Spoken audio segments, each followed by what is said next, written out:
ایک حدیث تحریر فرمائی ہے کہ حضرت سیدہ صاحبزادی صاحبہ رضی اللہ عنہ کی قبر پہ جنازہ جب لے جایا گیا تو اسے رکھا گیا.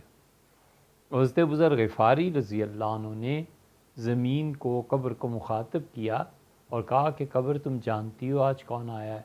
اور پھر انہوں نے مناقب بیان کیے صاحبزادی صاحبہ کے کہ یہ حضور اقدس صلی اللہ علیہ وسلم کی صاحبزادی ہیں فاطمہ رضی اللہ تعالی عنہ، اور یہ امیر المومنین سیدنا علی رضی اللہ عنہ کی اہلیہ ہیں، اور یہ حضرات حسنین رضی اللہ عنہما کی والدہ ہیں.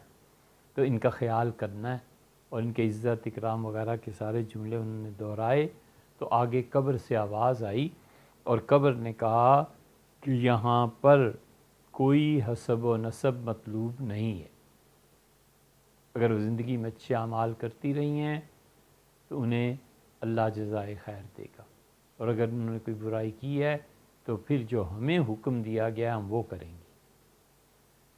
یہ سب حدیث نقل کر دیا انہوں نے، اس کا خلاصہ ہی ہے، اور یہ سب کا سب جھوٹ ہے. تو ایک لفظ اس میں سچا نہیں، سب گمراہ کن باتیں. حضرت بزرگ غفاری رضی اللہ عنہ پتہ نہیں جنازے میں بھی تھے کہ نہیں تھے، کہ جنازہ تو مدینہ منورہ میں ہوا ہے. اور صاحبزادی صاحبہ رضی اللہ عنہ کے متعلق کس کی اتنی ہمت اور جرت تھی کہ یہ بات کرتا؟ سب جھوٹ ہے. سیدنا ابوبکر رضی اللہ عنہ کا جنازہ لایا گیا اور حضور صلی اللہ علیہ وسلم قبر شریف سے فرمایا کہ آج دوست کو دوست سے ملا دو. اور سیدنا عمر رضی اللہ عنہ کا جنازہ لایا گیا اور قبر شریف سے یہ آواز آئی. یہ بہت سی ایسی غلط چیزیں ہیں جو رازی نے اپنی تفسیر پہ بھی لکھی ہیں. اسی وجہ سے ہم کہتے ہیں کہ رازی کاش قرآن کی تفسیر نہ لکھتے، کچھ اور اچھا کام کرتے. جن لوگوں نے بھی رازی کی تفسیر کبیر پڑھی ہے ان سے پوچھیے کہ کیسی کیسی گپیں وہاں لکھی ہوئی ہیں. اس لیے رازی کی تفسیر کبیر کا حوالہ دینا کوئی حوالہ نہیں مانا جاتا اہل علم میں. ہاں بس نام بڑا ہے تو لوگ دب جاتے ہیں کہ رازی نے یہ بات لکھی ہے، ورنہ کچھ نہیں. حدیث میں 0 0 ہیں رازی. تو رازی نے بھی ایسی باتیں لکھی. یہ جو آپ نے روایت لکھ کے بھیجی ہے یہ درۃ الناصحین ایک کتاب ہے، اور عثمان بن حسن نے لکھی ہے. واعظ تھے یار، واعظ نصیحتیں کرتے رہتے تھے. لوگوں کے گھروں میں جانا، عجیب و غریب قصے سنانا جن سے عورتیں اور بچے متاثر ہوں اور روتے رہیں بیٹھ کے. بس ان کے ہاں دین کی بنیاد یہ تھی. ہم 1000 بار ایسے اسلام سے بیزار ہیں اور توبہ کرتے ہیں کہ جس کی دعوت کے لیے لوگوں کو جھوٹ بولنا پڑے. سچائی ختم ہو گئی ہے، کتاب و سنت ختم ہو گئی ہے. حضرت رسالت مآب صلی اللہ علیہ وسلم سے جو صحیح روایات ہیں وہ ختم ہو گئی ہیں، ان میں اثر نہیں رہا. سیدھی طرح یہ کہیں کہ لوگوں میں ڈرامے کرنے ہیں اور خود پڑھنا نہیں ہے، مطالعہ نہیں کرنا. اس میں پھر دقت ہوتی ہے نا. لوگ زیادہ معتقد ہو جاتے ہیں، اوقات تو سارے پیری مریدی میں ضائع کر لیتے ہیں. تو پھر سب پڑھیں کہاں بیٹھ کے کہ کسی کو بتا سکیں کہ یہ روایت نہ بیان کرو. جھوٹ ہے حضور اقدس صلی اللہ علیہ وسلم پہ.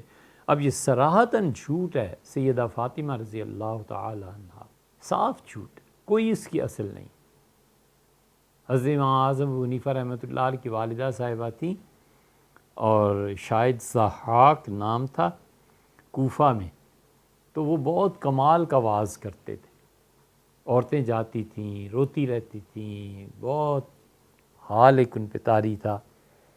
تو امام حنیفہ رحمۃ اللہ علیہ کی والدہ کہتی تھیں کہ فلاں مسئلہ کیا؟ تو امام صاحب رحمۃ اللہ بیان فرماتے کہتی نہیں، پہلے اس سے پوچھ کے آؤ، اس جیسا آدمی کوئی نہیں. امام صاحب رحمۃ اللہ جاتے تھے، والدہ کے حکم میں پوچھ کے آ جاتے تھے. تو وہ حیران ہوتے تھے، کہتے تھے حضرت آپ تو خود مجتہد اتنے بڑے آدمی، مجھ سے فرمایا والدہ کہتی ہیں.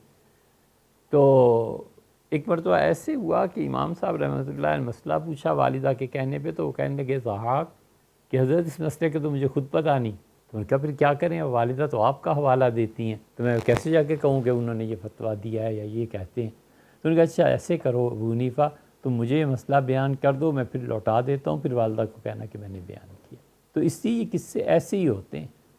یہ سب لوگ علم کے ناآشنا ہوتے ہیں، کورے ہوتے ہیں، جہالت سے بھرے ہوئے. سب سچ جھوٹ جو روایت آئی بیان کی کہ کسی طرح لوگ متاثر ہو جائیں.